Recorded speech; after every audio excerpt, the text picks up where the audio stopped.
بسم اللہ الرحمن الرحیم۔ آج ہم گوتم بدھ کے بارے میں جانیں گے کہ کون تھا۔ تو جڑے رہیں ویڈیو کے آخر تک۔ اگر نیو ہیں تو چینل کو سبسکرائب کر دیں۔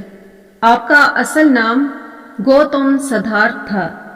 گوتم کے والد نے ان کی تعلیم و تربیت بھرپور توجہ دی۔ آپ نے تمام مروج علوم و فنون سیکھے، خصوصاً تیر اندازی، جس میں گوتم نے خصوصی امتیاز پیدا کر لیا تھا۔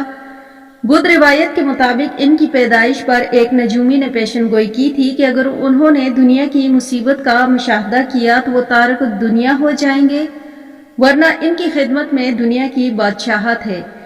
آپ کے والد نے یہ سن کر بڑا اہتمام کیا کہ وہ مصائب و مشکلات سے دور رہیں۔ انہیں مختلف مشاغل اور سیر و تفریح میں اس طرح مشغول رکھا کہ ان کی توجہ مصائب و مصیبت کی جانب نہ جا سکے، لیکن اس عیش و عشرت کی زندگی کے باوجود ان کی طبیعت میں غور و فکر کا مادہ بدرجہ اتم موجود تھا۔ ساری احتیاطی تدابیر اختیار کرنے کے باوجود انہیں ایک مرتبہ اپنے ملازم کے ساتھ باہر جانے کا اتفاق ہوا۔ یکبارگی ایسے چند واقعات پیش آئے جنہوں نے ان کی زندگی یکسر بدل دی۔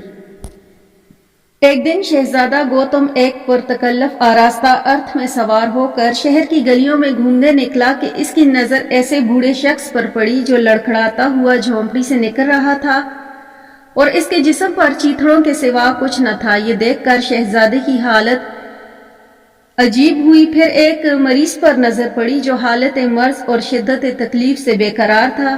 پھر ایک لاش دیکھی جسے بہت سے لوگ بھیڑ میں لے جا رہے تھے۔ وہ دم بخود ہو گیا اور خاموشی کے عالم میں گھر آ کر زندگی کے معمے کے بارے میں سوچنے لگا۔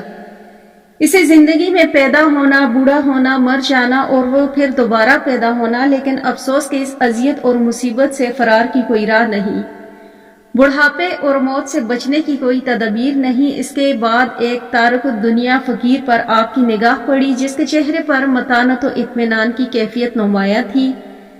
ان واقعات نے ان پر گہرا اثر ڈالا۔ زندگی کیا ہے؟ اس میں اس درجے مصائب و آلام کیوں ہیں؟ ان سے نجات کیسے حاصل ہو سکتی ہے؟ ان سوالات کا تسلی بخش جواب پانے کے لیے گوتم اپنے گھر سے اس رات نکل پڑا جس رات آپ کے ہاں بیٹا راہل پیدا ہوا۔ 29 سال کی عمر میں آپ نے سنیاس کی راہ اختیار کی۔ مسلسل 6 برس تک وہ اپنے مسئلے کے حل کی تلاش میں سرگرداں رہے اور اپنے دور کے مشہور فلسفیوں اور عالموں سے کسب فیض حاصل کیا۔ جب کتابی علم ان کی جستجو کا حل پیش نہ کر سکا تو آپ نے سخت ریاضت اور نفس کشی کا طریقہ اختیار کیا اور ترک دنیا کی انتہا درجے کی سختیاں جھیلی۔ فاقہ کرتے کرتے آپ کا بدن ہڈیوں کا پنجرہ بن گیا اور وہ مرنے کے قریب ہو گئے۔ چنانچہ انہوں نے اس طریقے کو ترک کر کے اپنے آپ کو غور و فکر اور مراقبے کی راہ اپنائی۔ 7 دن تک مسلسل ایک پیپل کے درخت کے نیچے گھاس کے آسن بنا کر اپنے مخصوص مراقبے کے انداز میں بیٹھے رہے۔ رات کے پہلے پہر آپ کو اچانک وہ کیفیت حاصل ہو گئی جسے عرفان کہتے ہیں۔ یہ عرفان آپ کو جس مقام پر حاصل ہوا اسے بدھ گیا کے نام سے جانا جاتا ہے۔ یہ علم جو قدیم ہندوستان میں اعلیٰ روحانیت کا خاصہ سمجھا جاتا تھا اسے بدھ مت میں نروان کہتے ہیں۔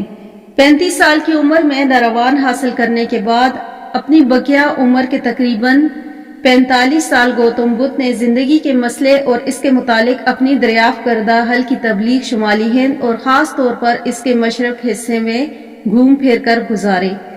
ان کی حیات میں اس مذہب کا تیزی سے مقبول ہونا اور دور دور تک ان کے مبلغین ہندوستان کے ہر حصے میں پہنچ گئے اور لوگوں کو اس نئے مذہب سے روشناس کروایا۔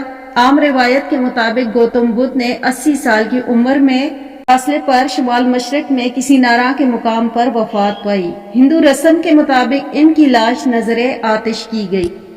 گوتم بدھ کے زمانے میں لکھنے پڑھنے کا رواج بہت کم تھا، اس لیے ایک عرصے تک ان کی تعلیمات زبانی منتقل ہوتی رہی۔ تقریباً 300 سال کے بعد اشوک کے عہد میں پہلی مرتبہ انہیں ضبط تحریر میں لانے کی کوشش کی گئی۔ چنانچہ 3 کتابیں مرتب کی گئیں۔ یہ کتابیں تریپاٹک یعنی 3 ٹوکریوں کے نام سے منسوب ہوئیں، مگر حقیقت میں یہ 3 سے زائد ہیں۔ ہر کتاب کئی کتابوں پر مشتمل ہے۔ یہ اشوک کے عہد میں بہار کی زبان پالی میں قلم بند کی گئیں، مگر اصل کتابیں بہت جلد ناپید ہوئیں۔ ان کتابوں کی نقل مہن لنکا لے گیا، جہاں ان کا ترجمہ سنگھالی زبان میں ہوا۔ گوتم بدھ کی تعلیمات کا حاصل یہ ہے کہ زندگی ایک مصیبت ہے، زندگی اور اس کی لذت کی خواہش اس مصیبت کا باعث ہے۔ اس خواہش کا مٹانا مصیبت کا کم کرنا ہے، اور یہ خواہش پاک زندگی سے مٹ سکتی ہے۔ ہمیشہ صداقت، نیکی، ہمدردی، مہربانی اور خیر پر قائم رہنا چاہیے۔ غرض تزکیہ نفس اور اس تعلیم کا بڑا اصول ہے۔ اس دنیا میں پاکیزہ اور نیک زندگی بسر کر کے سزا اور جزا اور تزکیہ نفس حاصل کرنا، یہ بے گناہ اور پاکیزہ زندگی نروان ہے۔ بدھ مت میں دکھ کی 3 قسمیں بتائی گئی، یعنی دکھ کھاتا ہے، دکھ اپنے عمومی مظاہر میں موجود ہوتا ہے جس کو ہر شخص محسوس کر سکتا ہے،